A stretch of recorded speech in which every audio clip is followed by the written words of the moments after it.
How to sign in to Skype account on Android.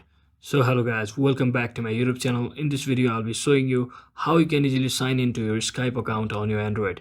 So first thing, simply head over to your Play Store and make sure you have successfully downloaded and installed your Skype account.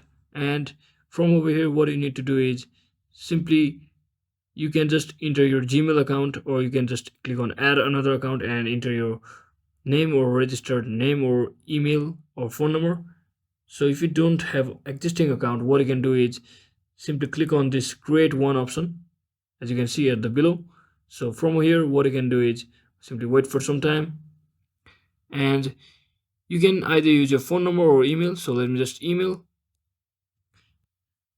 So once you click on next, simply enter your password and enter next, and where you will have to enter your first name and last name.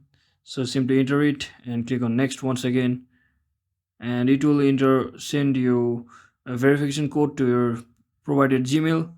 You just have to check out your Gmail. So as you can see, it has already arrived in my Gmail, so let me just enter it.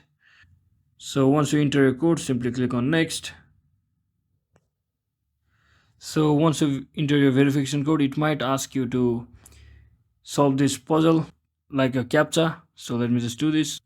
So you just have to make sure this is turned accordingly and just click on submit, and once again wait for some time for it to load. And just like that, you have successfully created your Skype account on your Android device. So hope this video was helpful guys. If it was, don't forget to like and subscribe to the channel. See you on the next one.